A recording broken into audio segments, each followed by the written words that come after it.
മനുഷ്യര് എപ്പോഴും സങ്കടം വന്നാല് കടലിന്റെ മണത്തരിപ്പിലിരുന്ന് കടലിനെ ചേർന്നിരുന്നിട്ട് അവര് സങ്കടങ്ങളൊക്കെ പങ്കുവെക്കാറുണ്ട്.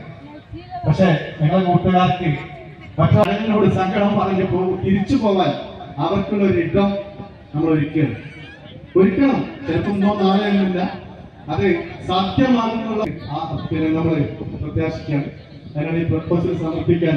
നമ്മുടെ ഒരു നോക്കുന്ന സമയത്ത് ഒരു ചേച്ചി കൂട്ടുകാരനെ നമ്മൾ വിളിച്ചു ചോദിച്ചിട്ടുണ്ട്, പുറത്തു പോയി.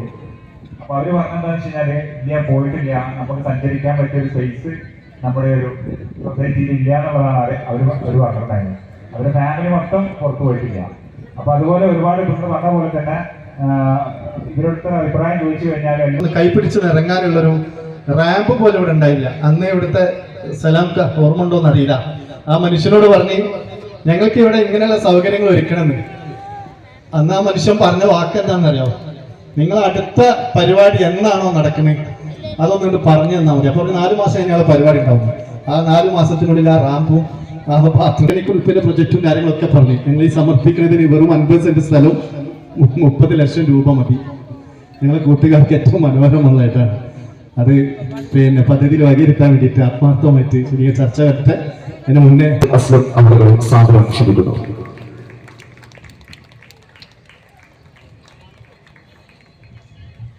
എന്നിട്ട് നമ്മളോട് ഒരുപാട് പ്രയാസങ്ങളുള്ള ആൾക്കാരാണ് ഞങ്ങൾക്കൊന്നും ഒരു സ്ഥലത്തേക്ക് പോകാൻ, ഇനി പൊതുവായിട്ടുള്ള സ്ഥലത്തായാലും ഗവൺമെന്റ് ഓഫീസുകളിലായാലും ഞങ്ങൾക്ക് ഒറ്റക്ക് പോയിട്ട് ഒരു പേപ്പർ ശരിയാക്കാനോ അല്ലെങ്കിൽ ഞങ്ങളെ പോലത്തെ വീൽചെയറിൽ കഴിയുന്ന ആൾക്കാർക്ക് ഒന്നിനും പറ്റില്ല. വെയിലത്ത് നിൽക്കേണ്ടി വരും. ഞങ്ങൾക്ക് അത് ഒന്ന് എൻജോയ്മെന്റ് ചെയ്യണമെന്ന് ചോദിച്ചാൽ പാർക്കിൽ വന്നാലോ ഞങ്ങൾക്ക് ഒരു പാർക്ക് പോലും ഇല്ല. നമുക്ക് എന്തായാലും ഒരു പഞ്ചായത്തിന്റെ ഏതെങ്കിലും ഒരു ഭാഗത്ത് ഒരു 10 സെന്റ് ഞങ്ങളെ പോലത്തെ ആൾക്കാർക്ക് വന്നിരിക്കാൻ ഒരു ഇത് തുടങ്ങണം. അതുപോലെ വഴി 38ഓളം ബീച്ചുകൾ ഭിന്നശേഷിസൗഹൃദമായി. അത് പൂർണ്ണമായിട്ടും ഭിന്നശേഷിസൗഹൃദമായിട്ടില്ല എന്നുള്ള വസ്തുത നിലവിലുണ്ട്. ഫണ്ടിന്റെ അപര്യാപ്തത മൂലമാണ്. പക്ഷേ ഇനി വരും വർഷങ്ങളിൽ സർക്കാരിന്റെ ഭാഗത്തു നിന്നുള്ള എല്ലാ പിന്തുണയും ക്യാമ്പയിന് നമുക്ക് ലഭിക്കും. ഒപ്പം തന്നെ വരും വർഷങ്ങളിൽ സർക്കാർ തന്നെ കേരള സർക്കാർ കൊണ്ടുവരുന്ന കേരള ഡിസൈൻ പോളിസി എന്ന് പറയുന്ന ഒരു പുതിയൊരു നയം പ്രഖ്യാപിച്ചിട്ടുണ്ട്. അപ്പോൾ നയത്തിന്റെ ഭാഗമായിട്ട് എല്ലാ ടൂറിസ്റ്റ് ഡെസ്റ്റിനേഷൻസും എല്ലാ നടപടികളുമായിട്ട് KTIL എന്നൊരു government agency, Kerala tourism infrastructure limited, പലരും കേട്ടിരിക്കും, അവര് മുന്നോട്ട് പോയിക്കൊണ്ടിരിക്കുകയാണ്. അപ്പൊ ഈ ഒരു ഉദ്യമത്തില് ഭാഗമാകാനായിട്ട് ഈ സ്ഥാപനം സാധിച്ചതിൽ വളരെയധികം സന്തോഷമുണ്ട്. നിങ്ങളെല്ലാവരെയും 4 ചുമരുകൾക്കുള്ളിൽ നിന്നുകൊണ്ട്, നമ്മൾ പലപ്പോഴും പറയുന്നൊരു വാക്കാ 4 ചുമരുകൾ, നമ്മളതിൽ ഒറ്റപ്പെട്ട് കഴിയേണ്ട വ്യക്തികളല്ല. ഏകദേശം 100-300ഓളം വ്യക്തികളോട് എത്തിച്ചേർന്നിട്ടുണ്ട്. നിങ്ങളെല്ലാവരും എത്തിയതിൽ ഹാപ്പിയാണോ? എനിക്ക് അറിയേണ്ടത് നിങ്ങളുടെ ഭാഗത്തുനിന്നാണ്. എല്ലാവരും ഹാപ്പിയാണോ? ഇത് ഒരു പ്രസംഗത്തിനുള്ള വേദിയായിട്ട് ഞാൻ എടുക്കുന്നില്ല. നിങ്ങളുടെ അഭിപ്രായമാണ് എനിക്കറിയേണ്ടത്, അല്ലെങ്കിൽ ഇസാഫിന് അറിയേണ്ടത്. നമ്മൾ ഇസാഫിനൊപ്പം തന്നെ പല സംഘടനകളും, അതിനകത്ത് പ്രാധാന്യമുള്ള സംഘടനകളാണ് കിൻഷിപ്പ് ഫൗണ്ടേഷൻ. സംബന്ധിച്ചിടത്തോളം ഒരു കാലമൊക്കെ ഉണ്ടായിരുന്നു. പക്ഷെ ഇന്ന് അങ്ങനെയല്ല. ഇന്ന് വ്യത്യസ്തങ്ങളായ സംഘടനകള്, അതുപോലെ ഇവരുടെ ഉന്നമനത്തിന് വേണ്ടി പ്രവർത്തിക്കുന്ന ഒരുപാട് സംഘടനകളുണ്ട് നമ്മുടെ നാട്ടിലൊക്കെ.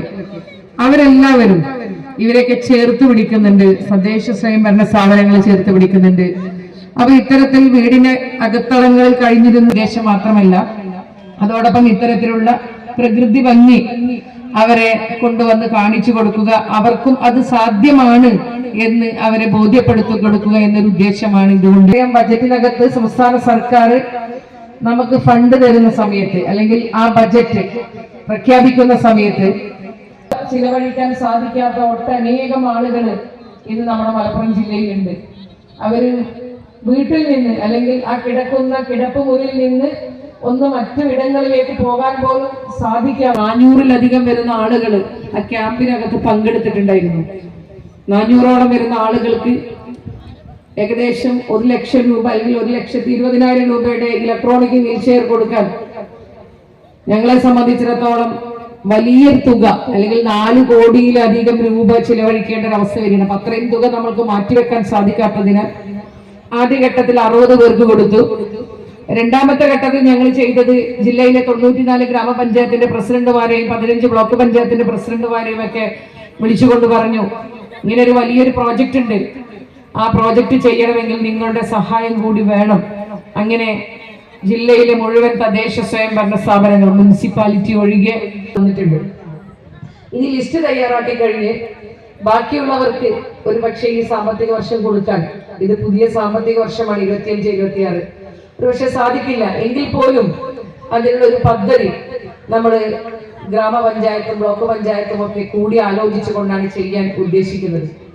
ഞാനിത് പറയാനുണ്ടായ കാരണം, നമുക്കറിയാം ഭിന്നശേഷിക്കാർക്ക് വേണ്ടി അല്ലെങ്കിൽ ശാരീരിക മാനസിക വെല്ലുവിളി നേരിടുന്നവർക്ക് ഇത്ര ശതമാനം തുക നമ്മൾ മാറ്റിവെക്കുമ്പോൾ തന്നെ എല്ലാ മേഖല നമ്മുടെ പഞ്ചായത്തിലും ഭിന്നശേഷിയുമായി ബന്ധപ്പെട്ട് ഒരു ബസ് സ്കൂള് ഞാൻ തന്നെ സ്ഥലം കൊടുത്ത് പിന്നെ ബസ് സ്കൂളിന്റെ നിർമ്മാണം പ്രിയപ്പെട്ട ജില്ലാ പഞ്ചായത്ത് പ്രസിഡന്റ് 1 കോടി രൂപ ജില്ലാ പഞ്ചായത്ത് അനുവദിക്കുകയും